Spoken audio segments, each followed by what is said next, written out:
Olá, sejam todos muito bem-vindos. Eu sou Estevam Herculano, esse é o podcast da Igreja Presbiteriana de Jundiaí e no episódio de hoje nós conversaremos sobre o tema A Importância de Estudar. Roda a vinheta.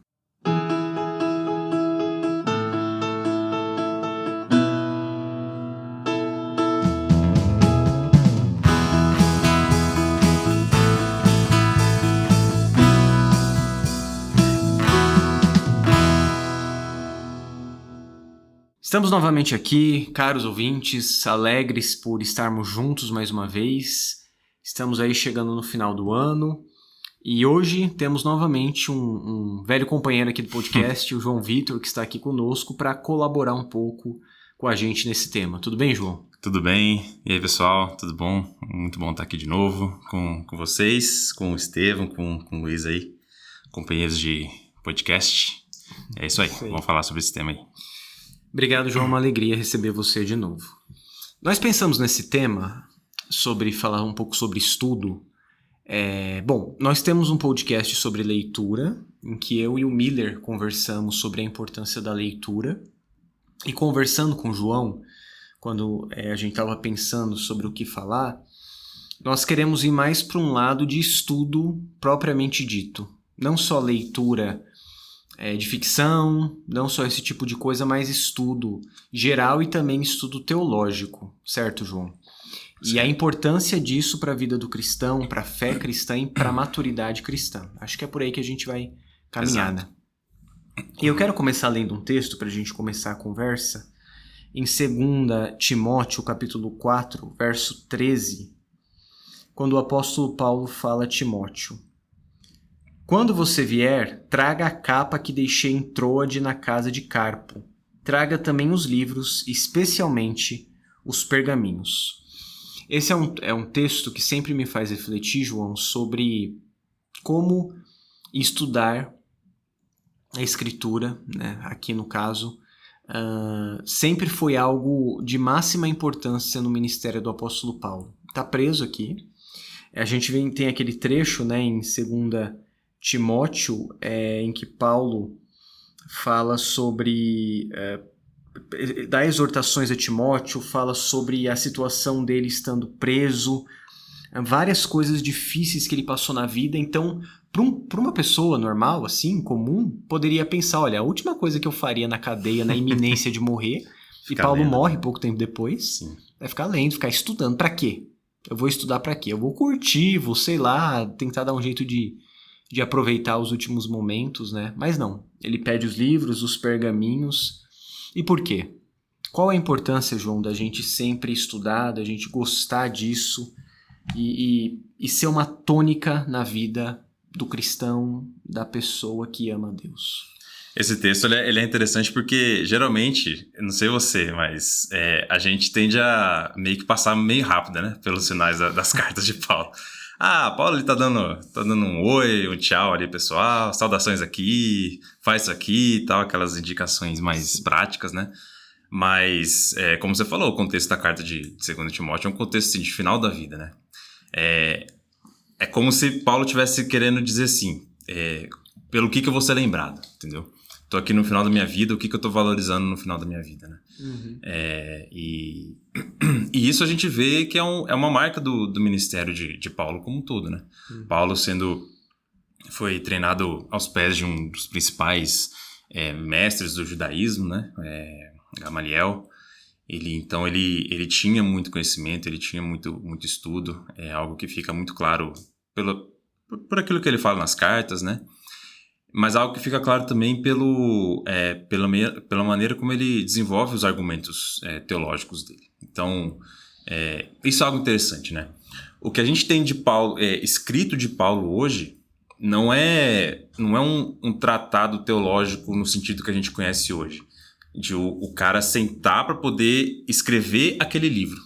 Mas tudo que a gente tem escrito de Paulo hoje, e aí são coisas assim que estão na base da igreja, a base da nossa fé, são respostas de Paulo a problemas práticos que as igrejas estavam passando. Então era Paulo recebendo aquelas notícias daquelas igrejas, pensando sobre aqueles problemas, sobre qual a melhor maneira de resolver aqueles problemas, e pensando tanto do ponto de vista da argumentação teológica para resolver aqueles problemas, então como que a gente pensa esses problemas teologicamente, mas também pensando em questões práticas. Como que a gente pode resolver esse problema na prática? Qual que é a recomendação prática que eu posso dar? Então, eu acho que a gente pode começar por aí, sabe? Muitas questões complexas que nós passamos, tanto individualmente quanto como igreja, como comunidade, como eu falei, são questões complexas, não são triviais. Sim. Não são coisas que a gente resolve recorrendo ao manual, não são coisas geralmente preto no branco, são muitas áreas cinzentas. E para poder ter sabedoria para poder responder a esses problemas, a gente precisa primeiro ter um conhecimento profundo daquele problema, inclusive da natureza teológica daquele problema. O que aquele problema diz a respeito de mim como ser humano, pecador? O que aquele problema diz a respeito da nossa dificuldade como comunidade de conviver uns com os outros, como irmãos? O que aquele problema diz a respeito da maneira como nós estamos enxergando o próprio Deus, que é o Senhor da igreja, e assim por diante. Então, Paulo, ele estudava muito e ele aplicava esse conhecimento na edificação do corpo de Cristo, né? E aí, não sei se você tem alguma coisa para comentar a respeito disso. Não, é muito interessante porque eu me lembro de um ensaio de Chesterton, o escritor inglês, e eu lembro uma coisa muito interessante que ele falava, cara, que era o seguinte, né? As pessoas costumam ter... Bom, o Chesterton é muito bom em insights, assim, ele tem às vezes ele é um ensaio dele e uma frase compensa tudo. E ele falava, eu não me lembro o nome eu vou pesquisar e depois eu digo, mas ele falava sobre as pessoas sempre terem a necessidade de acharem que homens práticos resolvem as coisas. E ele falava assim, olha, isso é um problema, porque quando você tem um problema muito sério que envolve muita coisa, a melhor pessoa para resolver é um homem teórico. E ele tá querendo... Ele trabalha muito com paradoxo, né? Sim. E ele quer mostrar dentro desse paradoxo que às vezes é necessário ter teoria, é necessário ter conhecimento, profundidade, nem tudo é resolvido com sim e não. Bom, e claro, aí o ouvinte está escutando, né, o crente mais rápido a responder, ele fala, mas Jesus não falou que a gente precisa ter uma fé sim, sim, não, não? Bom, de fato, ele fala isso no sentido de você prometer algo e cumprir aquilo. Então, o sim é o sim e o não é o não. Agora, quando a gente olha para a complexidade da vida e dos problemas, às vezes nós não os compreendemos pela falta de arcabouço, exato, de conhecimento nosso. Como, João, quando você assiste um filme ou lê um livro, e há referências naquilo. E as referências, de certa maneira, compõem um significado daquilo. Só que você por não conhecer, você não pega. Então, a mesma pessoa, às vezes, consegue ver o mesmo filme do que outra, do lado dela, e ter uma experiência super marcante, falar isso é genial, e a outra não entender talvez 20% do que aquilo passou. Sim. Então, bom, voltando para o que você falou, eu acho que é um pouco disso. Quando nós temos mais conhecimento, mais estudo, mais capacidade de fazer ligações com as coisas, com o mundo, né, com as situações, com conhecimento e tudo mais, a gente consegue também ter mais envergadura para dar resposta para determinadas coisas. Sim. Eu acho que dá para fazer uma analogia até com o aprendizado de língua. Porque, por exemplo, digamos que você vai aprender uma língua e a forma como você escolhe aprender uma língua é decorar palavra por palavra e frase por frase. Então você pega uma frase e você decora como fala ela. E você pega outra frase e você decora como fala ela e assim por diante. Você aprendeu de certa maneira algumas palavras, algumas frases, só que aprender uma língua é muito mais do que decorar certas frases e palavras. Quando você aprende de fato uma língua, se você vai para o país que fala aquela língua majoritariamente, você vai conseguir se virar lá. Então você tem... Acho que essa palavra que você usou do arcabouço é a palavra-chave.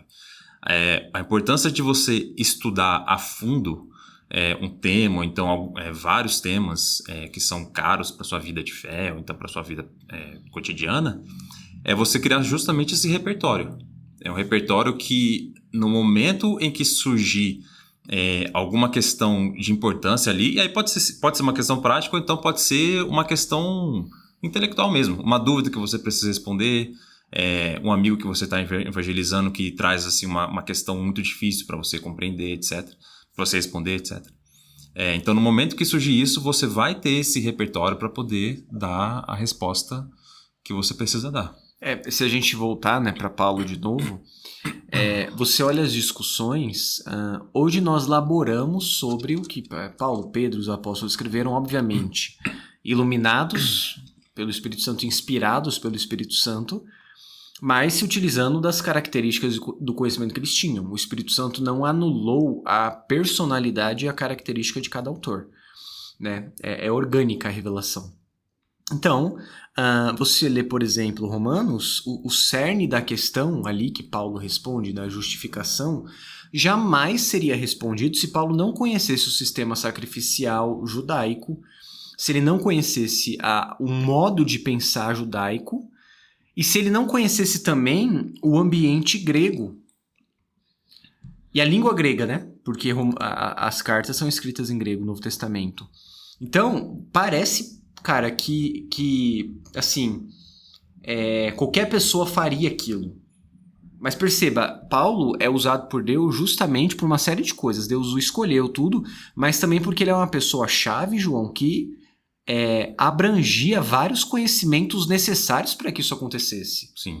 Então, ao mesmo tempo, tem uma noção da filosofia e do modo de pensar grego. É um judeu que foi criado aos pés de Gamaliel, então ele tem todo o repertório judaico.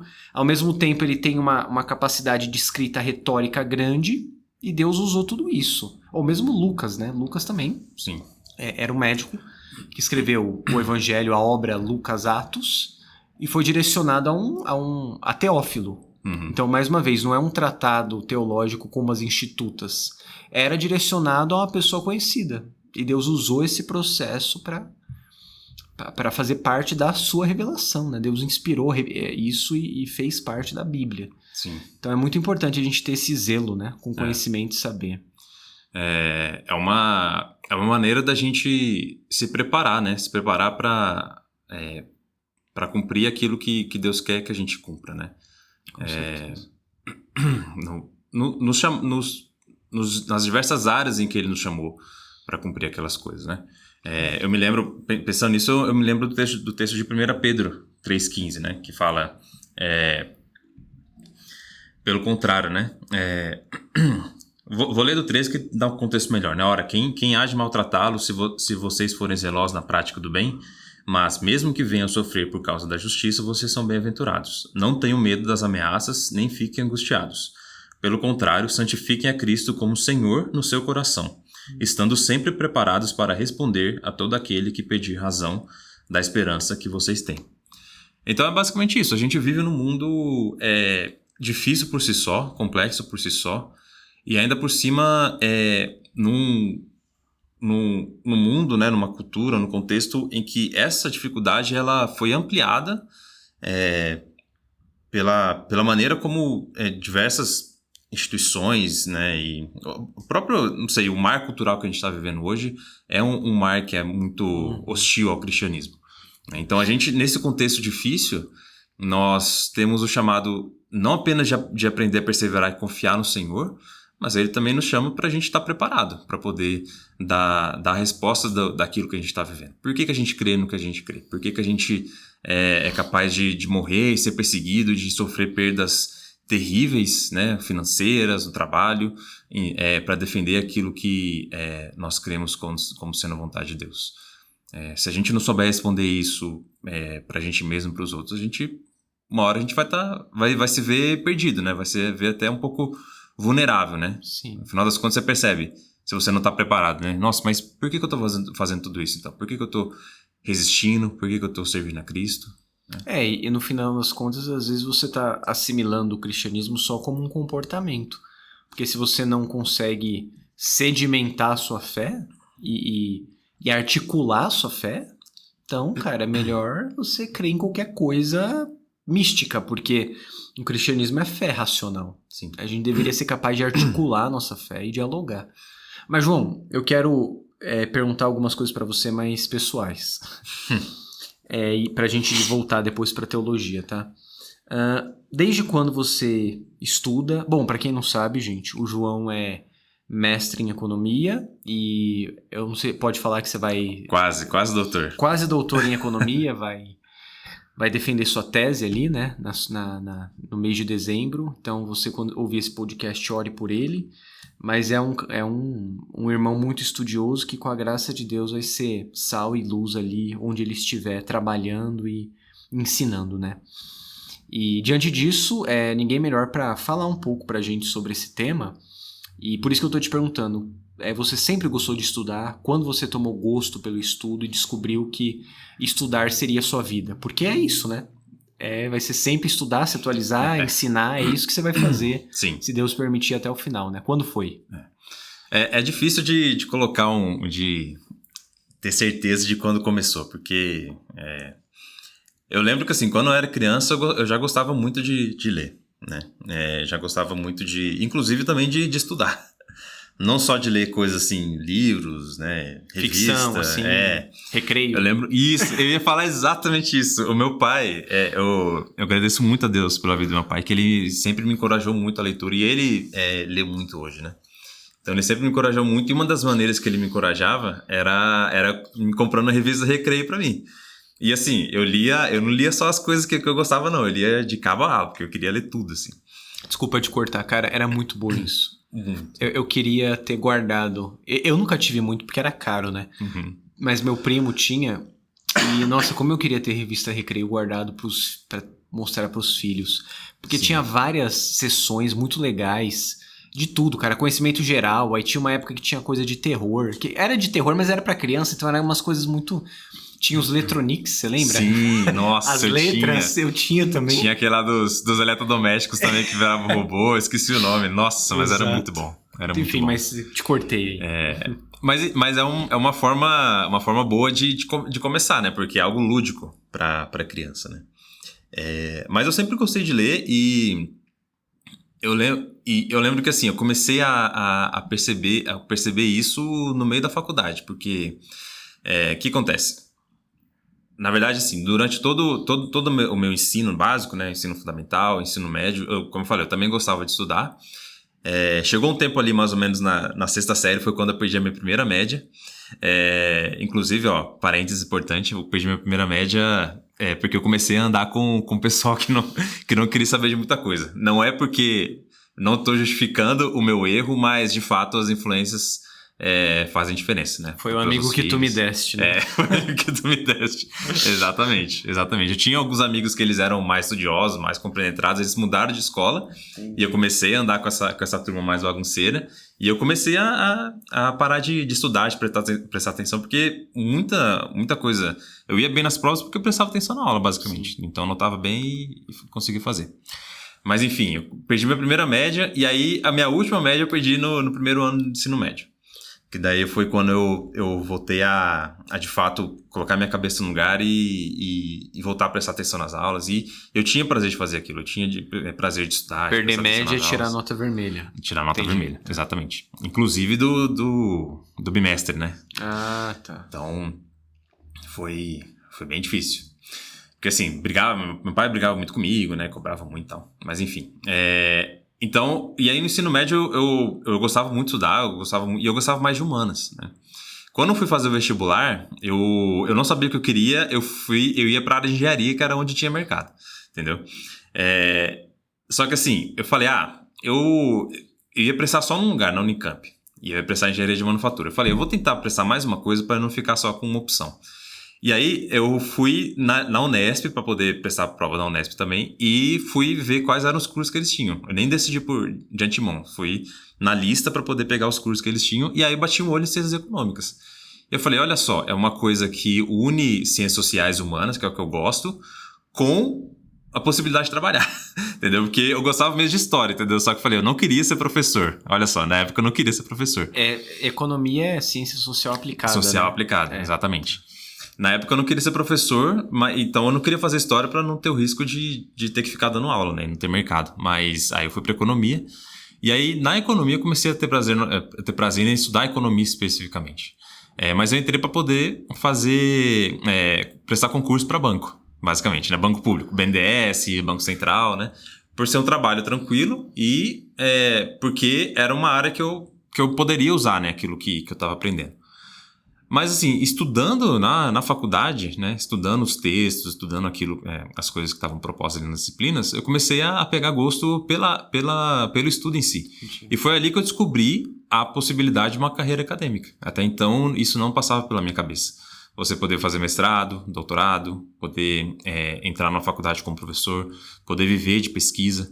E isso não tinha passado pela minha cabeça. Foi ali que eu descobri essa possibilidade, né, tendo contato com professores que faziam isso. E aí eu falei, eu posso fazer isso pelo resto da minha vida. Né? E aí você também, eu lembro que você contou, não precisa entrar em detalhes, mas você também teve um turning point lá, que você começou a gostar e ver a aplicação disso para a fé. Sim. Ver a partir de uma cosmovisão cristã também. Exato. Alguns anos depois, né, que eu já tinha entrado na faculdade, ali no final da faculdade mais ou menos, né, começo do mestrado, eu entrei em contato com irmãos que tinham essa preocupação, né, essa consciência, né, em primeiro lugar, de que tudo aquilo que a gente faz de uma perspectiva cristã, e inclusive o nosso estudo, né. Então, quando nós estudamos, né, a gente não consegue deixar de lado os nossos pressupostos cristãos. Então, a gente vai carregar isso para lá. Né? Na verdade, a gente não consegue deixar de lado os nossos pressupostos. Então, se eles forem cristãos, a gente vai estudar, a gente vai pesquisar aquilo de uma perspectiva cristã. E isso, assim, abriu muito a minha cabeça porque me ajudou a entender que eu não precisava colocar as duas coisas em conflito. Eu poderia trabalhar, pesquisar naquilo, fazer o que eu gosto e ainda assim levar a minha fé para aquele lugar, para aquele ambiente. Né? E aí, nesse ponto, assim, eu já gostava muito de estudar teologia também, já lia bastante. Não tinha feito assim, nenhum curso formal, nenhum curso ainda, né? Aliás, eu não tenho formação em teologia, mas depois desse período que eu comecei a fazer cursos, né? Cursos online, né?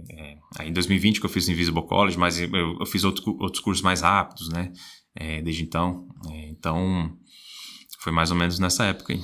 E você, em 2020, você falou que você fez o Invisible College, que é uma escola de teologia online, mas tem um bom diálogo filosófico também, né? Isso, tem todo esse cuidado, né? É do Pedro Dutti, né? Um reverendo presbiteriano lá de Goiás.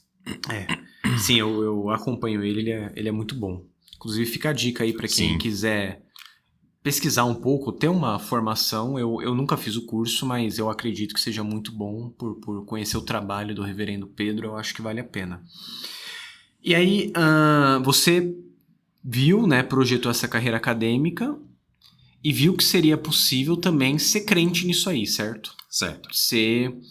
Seguindo o exemplo, né, a gente vai falar um pouco disso daqui a pouco, mas seguindo o exemplo do que os grandes crentes do passado fizeram, você viu que seria possível ser crente na sua profissão. Sim. Como Kuyper, como Bavinck, como Calvino, Doiver. como Doiver, que nem era teólogo, era advogado, né? E você viu que isso seria possível. Uhum. E aí, a partir disso, você estudou paralelamente a teologia. Não é paralelamente, na verdade é que você só gosta de estudar teologia, né? E vê isso como um chamado também. Sim, eu tive desde 2011, né, que eu estudo economia formalmente, né? Rapaz, 2011. Eu demorei na minha graduação porque eu transferi da UFSCar de Sorocaba para a Unicamp, então nisso eu demorei mais para fazer a graduação. E o mestrado também terminei em 3 anos, mas eu tô há 15 anos estudando economia. Pra depois a pessoa colocar no chat GPT e falar que você tá... Tô brincando aí, você que gosta de chat GPT. Mas é mais ou menos isso, né? Eu tô 15 anos fazendo economia pra galera chegar no final da pizza de sábado e falar pra fazer a conta, né? Como que eu coloco os 10%?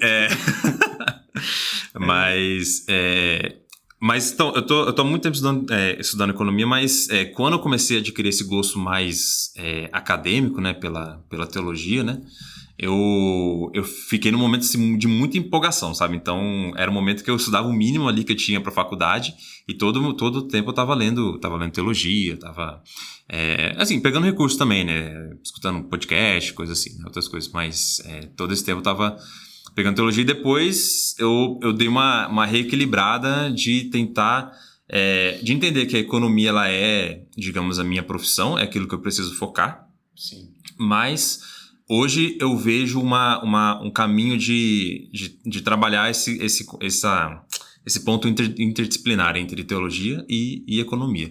Né? Então, pesquisar isso formalmente na relação entre economia e fé cristã. E, bom, na verdade, de certa maneira é o que você fez, né, até no seu doutorado, não li sua tese, mas pelo que eu entendi, vi até aquele artigo que você apresentou lá, né, na Sim. revista, tem os pressupostos ali todos, de certa maneira, são cristãos. Sim. Ainda que não explicitamente falado assim, mas é ciência, né, econômica ali, mas ao mesmo tempo os pressupostos são cristãos porque o crente não consegue se desvencilhar disso, né? Exatamente. É como a gente fala das obras do Senhor dos Anéis. Os pressupostos são cristãos da obra. Sim. Ainda que não precise dizer isto é uma obra cristã e tal pessoa é Cristo. Mas tá ali, né?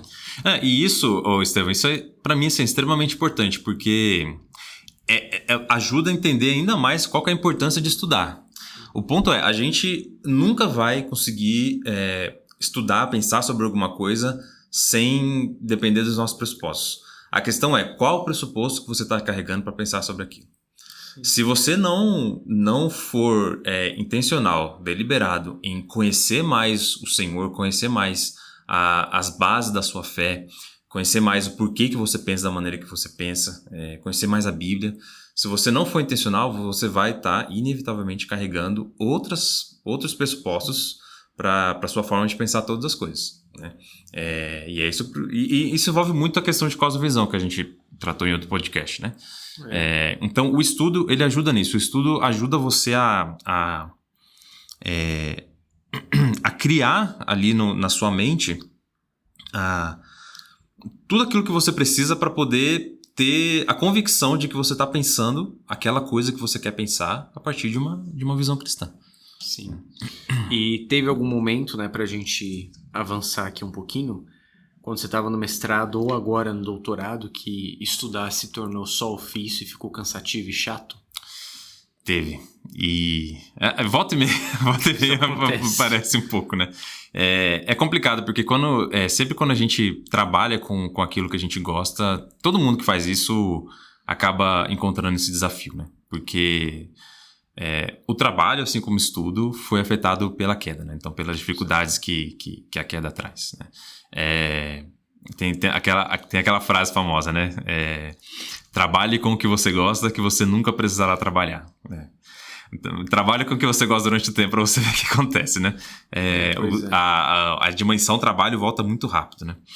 Mas é um desafio que sempre vem, porque estudar não é uma tarefa ordinária, não é uma tarefa simples, né?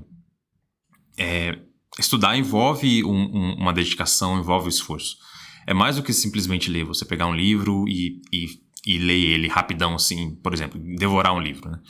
Estudar envolve você fazer perguntas para aquele texto, envolve você fazer anotações, envolve você entender o que você está atrás, né, ao ler aquele texto. Qual que é o problema que você está querendo resolver?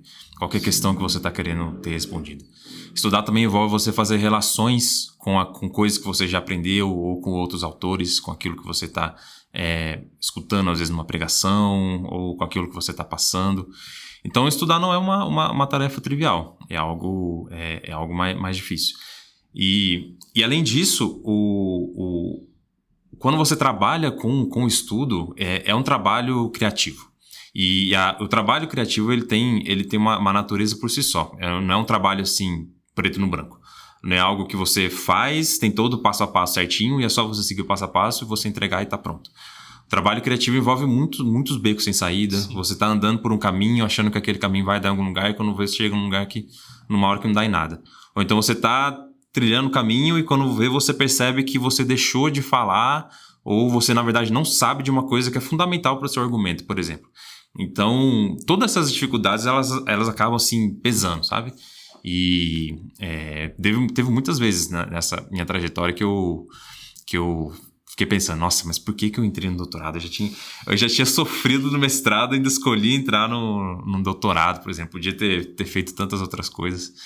É difícil. É engraçado isso que você falou, porque é muito essa questão criativa, né? Eu acho que talvez no podcast que a gente falou sobre trabalho, a gente mencionou essa ideia da criação, de nós sermos subcriadores, tudo. Mas, bom, acredito que muitos dos ouvintes aqui que estão acompanhando a gente não trabalhem escrevendo, não tenham um ofício acadêmico estrito senso, assim, de escrever, produzir artigo e tal, né? Mas quem faz isso sabe como é absolutamente humilhante, assim, né? Você começa a criar e você tem uma ideia, né? Aí de repente você escreve ali. Cara, primeiro, quando você começa, não sai, você não sabe pra onde vai, aí você junta, sei lá, 50 livros. Primeira coisa, né? O que você vai ler. Levantamento bibliográfico. Aí tá lá, tal, começa a ler, aí você começa a juntar, escrever umas 10, 15 páginas, você fala, meu, isso não vai dar certo. Aí você caminha mais um pouco, aí se for na questão acadêmica, né? Você manda pro seu orientador.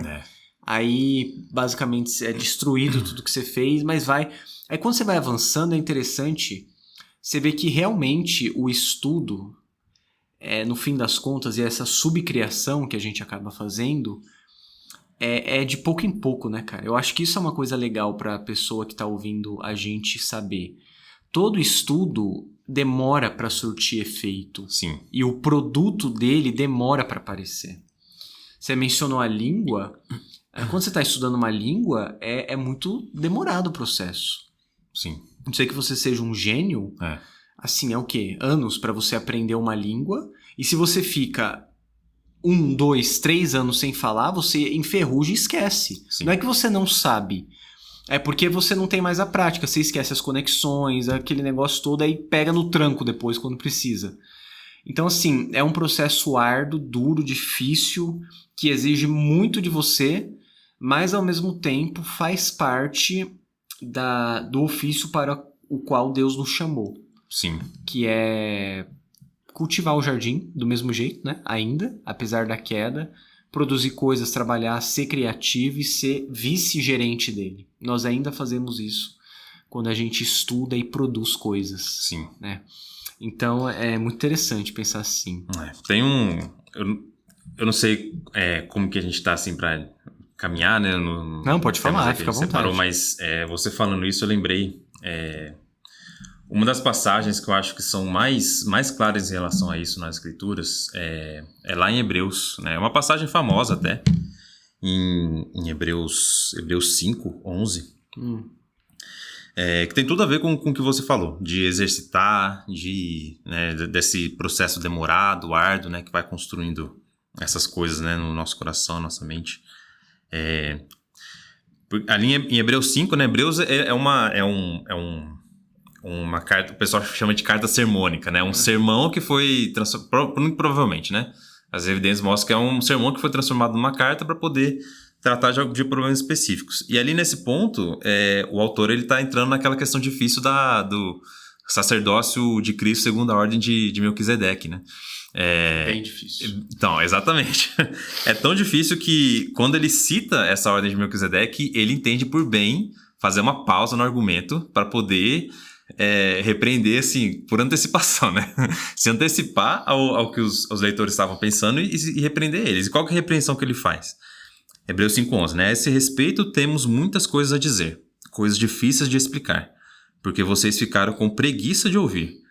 Pois quando já deviam ser mestres, levando em conta o tempo decorrido, vocês têm novamente necessidade de alguém que lhes ensine quais são os princípios elementares dos oráculos de Deus. passaram a ter necessidade de leite e não de alimento sólido. Ora, todo aquele que se alimenta de leite é inexperiente na palavra da justiça, porque é criança. Mas o alimento sólido é para os adultos, para aqueles que, pela prática, têm as suas faculdades exercitadas para discernir não somente o bem, mas também o mal. Então, olha que interessante as palavras que ele usa, né, no versículo 13. Inexperiente, no versículo 14, né? Aqueles que pela prática têm as suas faculdades exercitadas, né? Exercitada para quê? Para você poder dar um argumento que vai lacrar lá na internet, né? Não, exercitada para discernir não somente o bem, mas também o mal. Então, o estudo, ele não é algo que a gente faz para a gente poder se encher, se orgulhar, para a gente ficar com com a cabeça enorme e sem peito, né? Como o Luiz fala. O estudo é algo que a gente faz para a gente poder exercitar as nossas percepções a respeito das realidades, né? Principalmente das realidades espirituais. Deus, ele nos dá todos esses recursos, ele nos dá a Bíblia, que ele preservou ao longo de toda a história e permitiu com que houvesse traduções e mais traduções dela. Ele nos dá mestres desde o começo da igreja que deixaram seus escritos e até hoje mestre na nossa igreja, né? O pastor Estevão, o pastor Wilson, o pastor Wellington. Então, ele nos dá todos os recursos para a gente poder crescer, para a gente poder estudar. Para quê? Para que a gente possa ser preservado, para que a gente possa estar preparado para entender o que é o bom, o que é o mal. Entender como que a gente deve proceder e navegar nas dificuldades dessa vida, né? E aí, se a gente seguir o argumento, né? Eu não vou entrar porque é outra questão difícil, né? Mas lá no capítulo 6, o autor de Hebreus, ele dá uma advertência contra a apostasia, né? Então, assim, o que ele está falando basicamente?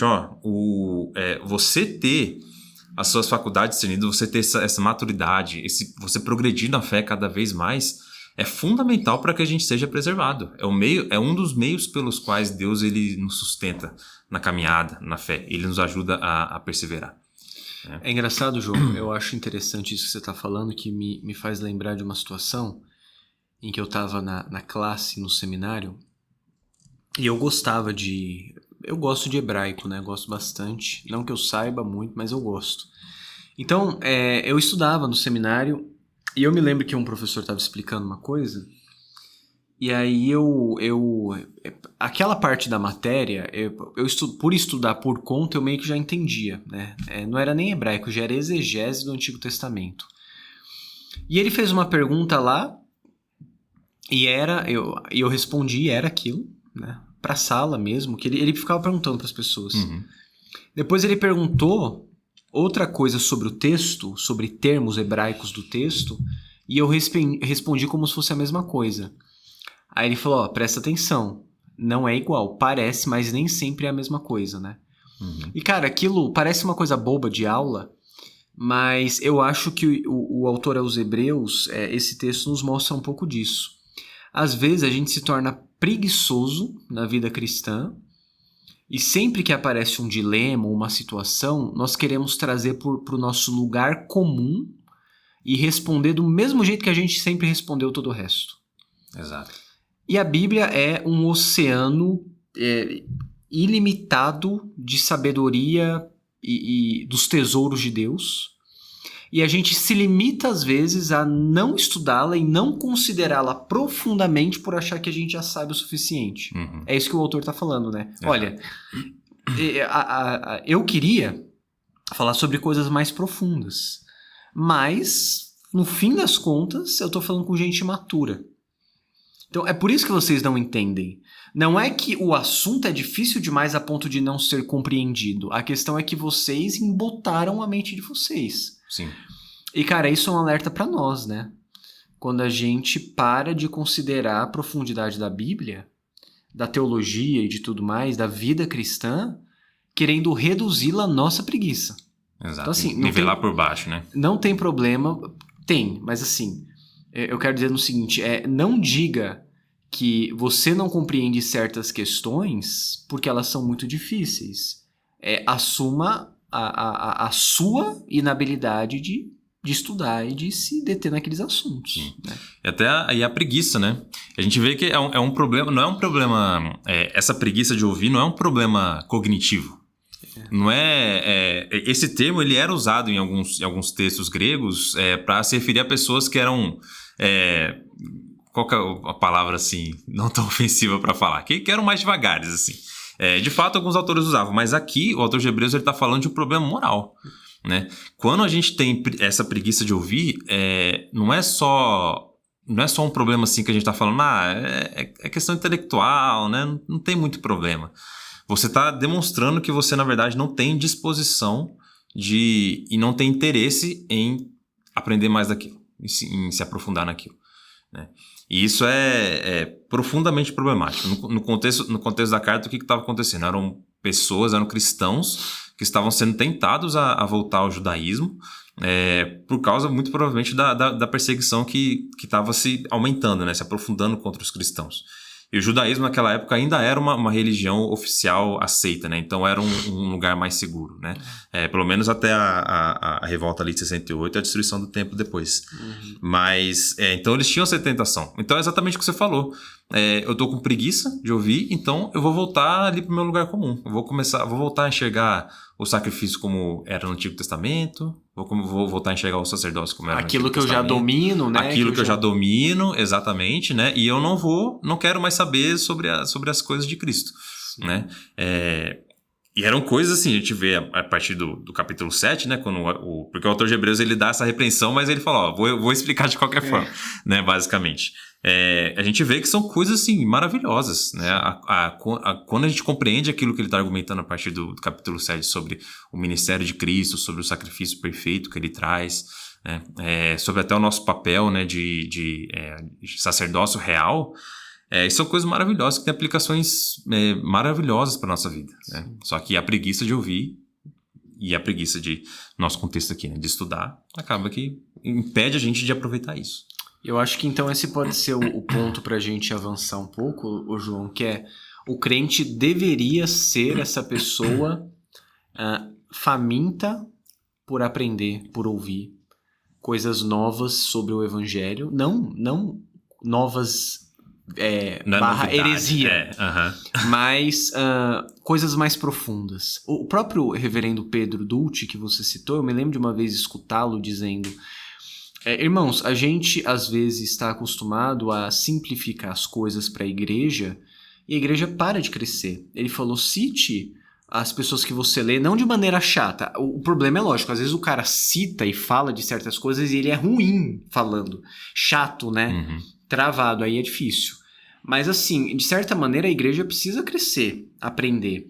E esse texto sobre maturidade me faz pensar também. A igreja precisa crescer no conhecimento. Conhecer talvez não aprofundadamente certos pensamentos caiperianos, doiverdianos, que isso já é coisa... Mas os conceitos. Pelo menos compreender, olha, nós estamos aprendendo determinada coisa que é importante para a nossa vida. E aprender e crescer nesse conhecimento, né? Na graça e no conhecimento. Não só... O próprio Paulo rebate isso e exorta a igreja também, falando que ele precisa ficar constantemente lançando fundamento de doutrina de batismo e tudo mais, porque os crentes se tornaram tardios em ouvir. Sim. Né? Eles não querem mais ouvir, eles ficaram naquilo. Então, imagine só uma criança que aprendeu a balbuciar certas palavras e os pais até entendem. Só que ela não dá o próximo passo. Sim. Essa criança, obviamente, tem um problema de desenvolvimento. Sim. Às vezes, alguns crentes têm isso, cara. Eles converteram, eles são crentes, eles estão em Cristo, eles vão ser salvos, vão pro céu. Sim. Mas eles não pararam de desenvolver, atrofiaram. Sim. Isso é um problema sério. Deveria ser pro crente que ama Jesus. Ele deveria querer crescer, né? E assim, a gente, até entrando na questão mais prática agora, né, assim, de recomendação, não sei se você estava pensando a gente já caminhar para isso, mas a gente não está falando aqui de você fazer uma graduação em teologia, a gente não está falando de você pegar a próxima teologia sistemática e devorar ela, nada disso. A gente está falando de no seu contexto, nas suas possibilidades reais, nesse momento de vida, como que você poderia, na prática, colocando tempo na sua agenda, como que você poderia encontrar formas de se aprofundar no estudo da palavra de Deus, no estudo teológico, né?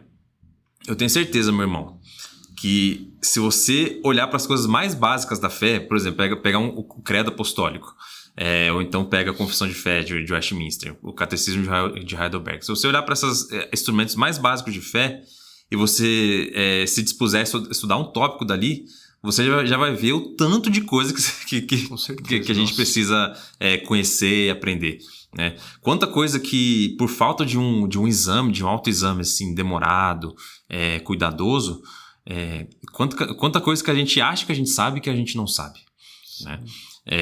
Então, assim, aqui tem essa repreensão por essa exortação do autor de Hebreus a deixar os princípios básicos e avançar, mas não no sentido de que o básico não é importante, mas no sentido de que, assim, a gente está muito no superficial. Então, se você pegar uma doutrina básica, por exemplo, a doutrina da Trindade, que deveria ser uma doutrina básica, vai estudar a doutrina da Trindade para você ver. A quantidade de coisa que a gente pode entender e compreender a respeito de Deus e de nós mesmos, estudando isso, né? E aí o ponto o básico é o básico, né? Sim. Então, uma vez que tem a base, você precisa erguer o edifício. Então, exatamente, a pessoa crescer nisso aí. Sim. Agora, João, pergunta para você. Vamos lá.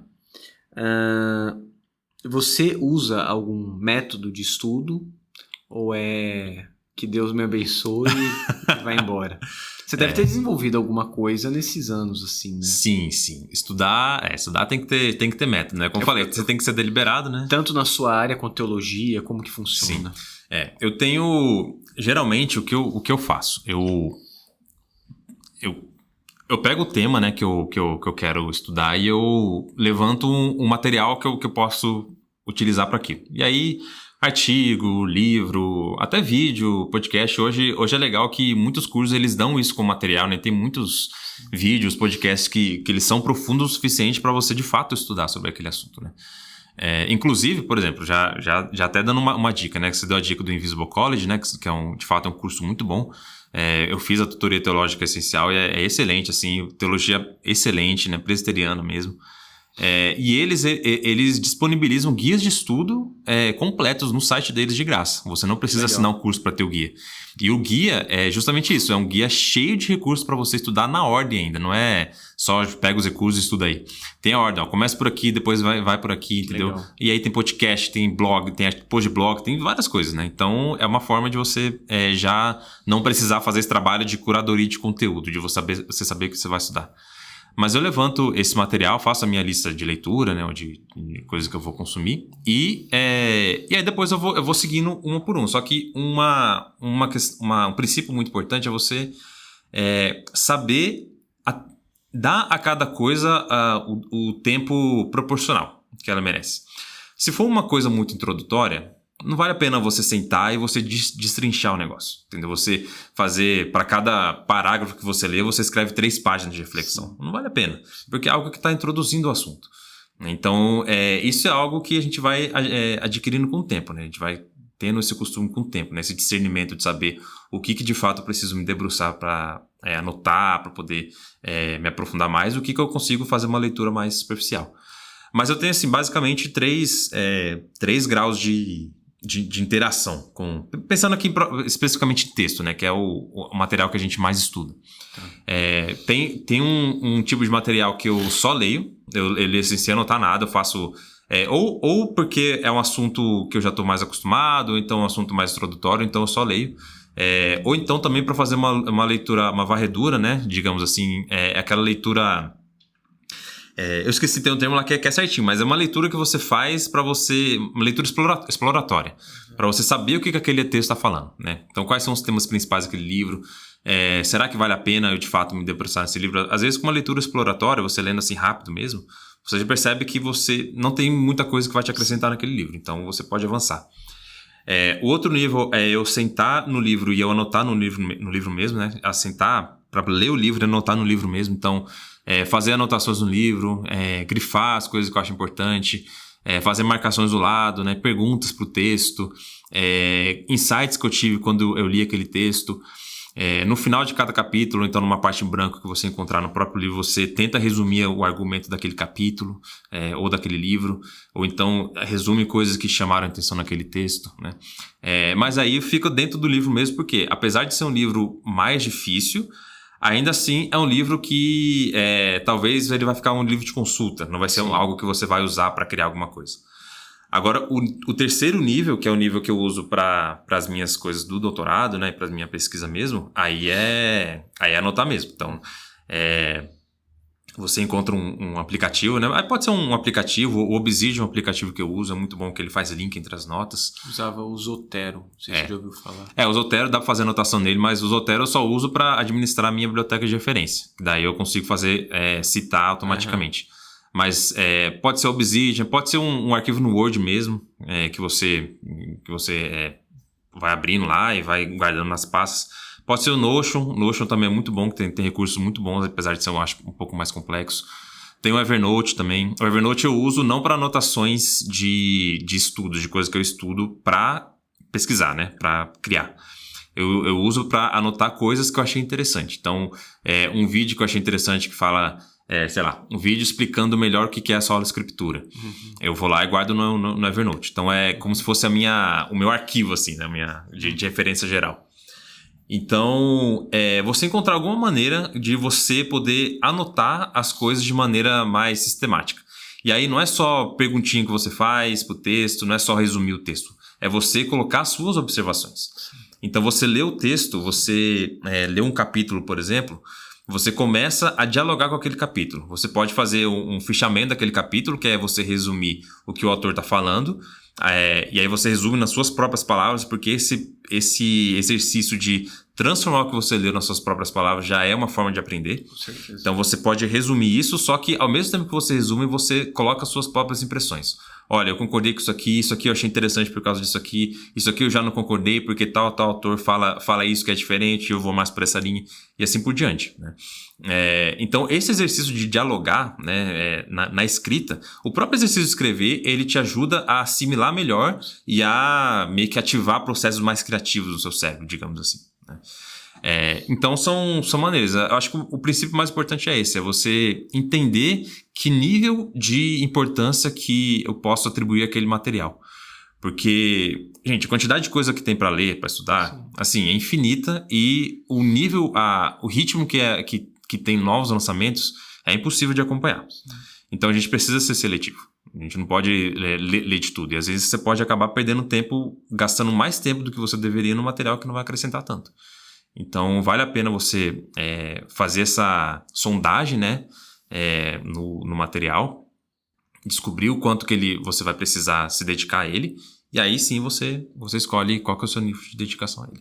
Acho que é legal, antes da gente ir pro final, né, que eu quero pedir algumas dicas de material se tiver, mas só pensando um pouco para a questão bíblica, sim, teológica, eu acho que tudo que você falou é aplicável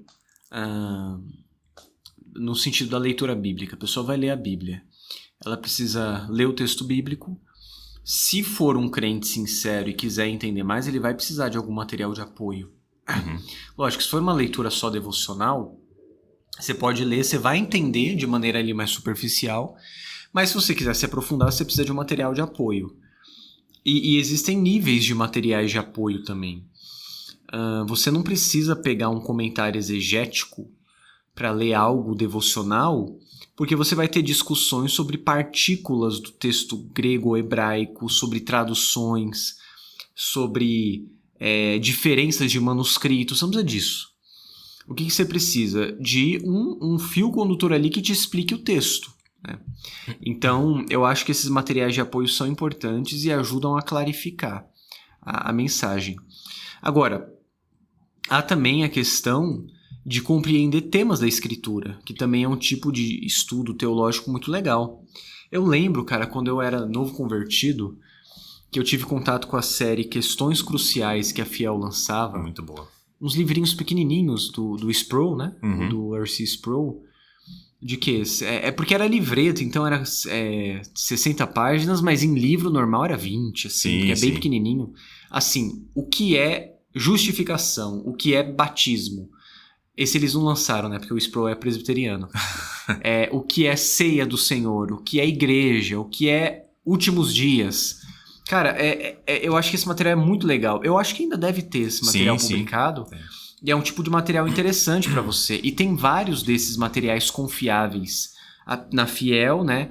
Se quiser, pela casa editora publicadora presbiteriana, a Cultura Cristã, também tem vários desses materiais. Uhum. Eu lembro de recentemente sair um material muito legal sobre bioética, por exemplo. Vários temas em 20 ou 30 páginas cada um, resumidos e uma resposta rápida, bíblica e aplicável, assim. Então eu acho que também é uma maneira de estudar, né? E aí, se você quiser gostar de teologia como João Vitor, você pode pegar livros maiores, teologias sistemáticas, né? A do Berkoff, que sempre é uma inicial de introdução à teologia presbiteriana, que lida com temas, tem ali textos prova, tudo. Mas de maneira geral é bem importante esse método de ter um método, né? Sim. Pensar, conscientemente pensar sobre como eu vou estudar. E assim, acho que uma coisa muito importante também é você encontrar aquilo que funciona para você, né? Eu falo porque eu li, assim, li muito já, mais, né? Hoje eu leio menos, mas de dicas, assim, de estudo, eu já li muito tempo. E se você for querer aplicar tudo que você lê, você não sai do lugar, porque cada um vai falar uma coisa diferente. Mas cada pessoa funciona de uma maneira diferente, aprende de uma maneira diferente, tem um contexto de criação de maneira diferente, assim por diante. Então, claro, é muito bom se você não sabe nem por onde começar, você pegar essas dicas, você tentar ver com quem tem mais experiência para poder ter um norte ali de como começar.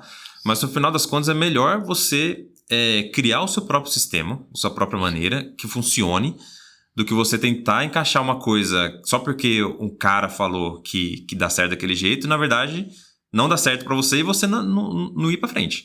Então, nesse caminho, quanto mais você faz isso, mais você vai encontrando aquilo que funciona, aquilo que não funciona. E aí você pode ir criando o seu próprio método, né? Legal. Para terminar, você tem alguma dica de material de apoio?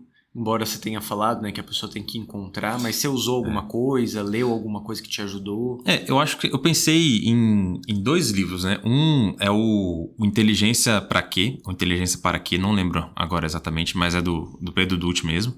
É um livro curto até, eu acho que foi publicado pelo Mundo Cristão, que ele fala exatamente do porquê que o cristão ele tem que... qual que é o papel da intelectualidade na vida cristã? Né? Por que o cristão tem que estudar, tem que conhecer, etc. Né? É um livro que ele vai tocar muito nos temas que a gente falou aqui e pode ajudar a esclarecer um pouco. Outro livro interessante chama LIT, L-I-T, um guia de leitura cristão. Ele fala de leitura, só que ele fala de leitura dessa perspectiva mais sistemática. Né? Então, ele fala lá no começo da importância de ler, né? Que nós, como cristãos, nós somos o povo do livro, né? Então a gente precisa ter esse gosto, né, pela leitura.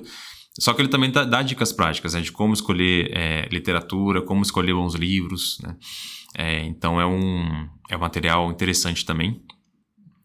Agora, falando não só de livro, né, mas tem 2 canais no YouTube que eu acho muito bons. O primeiro é o Bible Project, que ele é um canal assim, que ele já tem em português. Ele já tem português dublado e eu acho que o canal original em inglês ele tem legenda em português também. Porque o canal original em inglês ele tem mais vídeos, então vale a pena também. E eles têm aplicativo, isso que é interessante. O aplicativo do Bible Project, ele é mais... Ele te dá uma forma de estudar mais formal do que o canal. Porque o canal você vai ter que ir lá, colocar o vídeo e assistir. No aplicativo, ele te dá, assim, coisas pro dia, entendeu? Coisas que você pode ler nesse dia, entendeu? Então, devocionais... e aí começa a falar, né, o contexto bíblico, explica a origem de algumas palavras, né, no grego, no hebraico. Então é uma fonte assim, de conhecimento bíblico muito boa, vale a pena explorar. E um canal que eu acho também muito bom, que sempre trata disso, apesar de tratar de outras coisas, é o do Vitor Fontana, que ele é um pastor presbiteriano, reformado lá de São Paulo.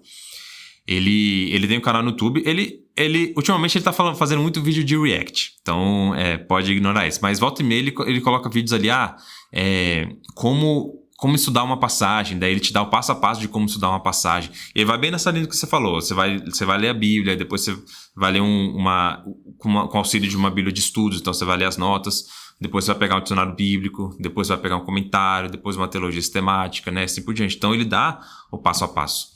E ele também recomenda muita coisa, teologias sistemáticas boas, né, livros bons de interpretação bíblica. Ele tem uma teologia muito boa, né, e ele também é muito voltado para a área acadêmica. Então ele é um acadêmico sério.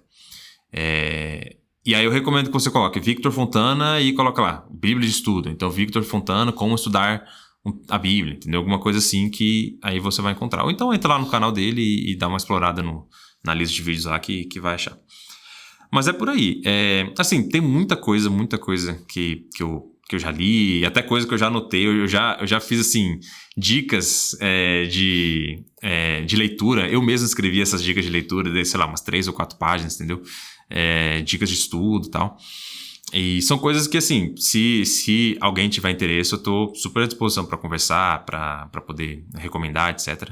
Mas aí eu não consigo falar aqui porque eu não tenho isso público, né? Mas é por aí. Legal.